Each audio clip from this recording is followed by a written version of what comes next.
Hello friends, passport ఇవ్వగానే మీకైతే అర్థమైపోతుంది కావచ్చు. నేనైతే ఖతార్కి వెళ్తున్నా, ఎట్లెట్లా ఎల్లుడి దగ్గరికి అయితే వస్తుందో అట్లా పోబుద్ది కాదు, మనసంతేటో బాధ అనిపిస్తుంది. ఎందుకంటే ఇన్ని రోజులు అందరితోటి కూడా కలిసిమెలిసి చుట్టాలు ఫ్యామిలీ మెంబర్స్ అందరితోటి ఉండి ఒక్కసారిగా పోవాలంటే ఎవరికైనా పోబుద్ది కాదు. గల్ఫ్ జిందగీ అంతే.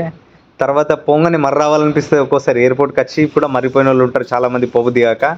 అట్లా నాకైతే అలవాటు అయిపోయింది కాబట్టి నడుస్తుంది. నేనైతే బోర్డింగ్ అయితే తీసుకొని లోపలికి అయితే వచ్చేసిన. మన హైదరాబాద్ ఎయిర్పోర్ట్ అయితే చున్నీకి అయితే చాలా అందంగానైతే కట్టేసిరు. మళ్ళీ లోపల ఇక్కడ చూస్తారు కదా, ఎస్కలేటర్స్ అయితే మధ్య మధ్యలో పెట్టేసిరు. ఇవి రీసెంట్గా ఇన్స్టాల్ చేసినట్టు ఇంతకుముందు లేకుండే. మన హైదరాబాద్ ఎయిర్పోర్ట్ లుక్ అయితే లోపలనైతే వేరే దేశాలను మించిపోయినట్టు అనిపిస్తుంది. ఎందుకనంటే చూన్నీకి అయితే చాలా అందమైన డిజైన్స్ అయితే పెట్టేసిరు. ఇక్కడ చూస్తారు కదా, సీలింగ్ అయితే సూపర్ లైటింగ్ అనేది పెట్టిరు. చిన్న చిన్న మినుగురు లైట్లు మెరిసినట్టు మెరుస్తున్నాయి.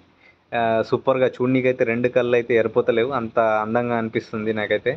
ఇక్కడ చూస్తుగా డిపోచర్స్, మనం లోపలికి వెళ్ళిన తర్వాత గేట్లు అనేది చూసుకోవాలా. నా గేట్ అయితే 35, 25B, 26 అని ఇట్లా గేట్లన్నీ దాటుకుంటూ మనం ముందుకెళ్తే మనకు ఒక గేట్ కనిపిస్తుంది. ఇక్కడనైతే ఆల్రెడీ ఆరో మార్క్స్ ఉంటాయి నీకు, అంటే ఎవరు చెప్పకున్నా సరే ఆ గేట్ల నంబర్లను చూసుకుంటే అయితే వెళ్ళిపోవచ్చు. 30 నుంచి 35 ఈ వైపు నాకు రండి అని చెప్తారు. ఇక్కడ మధ్యలో డ్యూటీ ఫ్రీలను అయితే చూస్తారు కదా.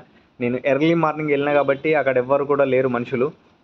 చూస్తురుగా షాపులలో కూడా ఖాళీ ఉన్నాయి. నేను వెళ్ళాల్సిన గేట్ వచ్చేసి 35 కాబట్టి 32, 36 అనేది ఈ వైపు నాకైతే ఉన్నది. దాని తర్వాత అటు వైపు అయితే వెళ్ళినాయి. ఇక్కడ చూస్తారు కదా, ఈ గల్లీల నుంచి అయితే రైట్కి తిరిగేసరికి ఇక్కడ కూడా ఇంకో ఆరో మార్క్ అయితే ఉంది. ఇక్కడ నుంచి అయితే లోపలికి వెళ్ళగానే 35 అయితే కనిపించింది నాకైతే.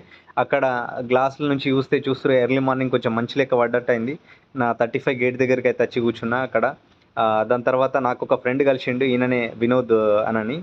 మేమిద్దరం కలిసి అయితే లోపలికి అయితే పోతున్నాం ఫ్లైట్ ఎక్కనీకైతే బోర్డింగ్ పాస్ అనేది ఇచ్చారు కాబట్టి బోర్డింగ్ పాస్ పాస్పోర్ట్ అయితే తీసుకొని అయితే మనం ఇంకా ముందుకు వెళ్ళాలా. చూస్తురుగా ఫ్లైట్ లాగే చోట ఎట్లా ఉంటుంది అనేది. ఇదైతే మనకు ఒక సొరంగం లెక్కుండి డైరెక్ట్ ఫ్లైట్ లెక్క అయితే ఎంట్రీ కావాలా. ఎంటర్ అయిన తర్వాత ఇక్కడ చూస్తారు కదా, నా సీట్ అయితే విండోకి దగ్గర అయితే ఇచ్చారు. విండో నుంచి అయితే మొత్తం వ్యూ అనేది చాలా అమేజింగ్ గా అనిపిస్తుంది. ఇక్కడ చూస్తున్నా ఫ్లైట్ యొక్క రెక్కనైతే కనిపిస్తుంది. రెక్క పక్కన ఈ మిషన్ ద్వారానైతే మనం తీసుకుపోయే లగేజ్ మొత్తం ఈ మిషన్ ద్వారానైతే ఎక్కిస్తారు పైకి. మన ఛానల్ని మాత్రం మర్చిపోకుండా సబ్స్క్రైబ్ అయితే చేసుకోండి.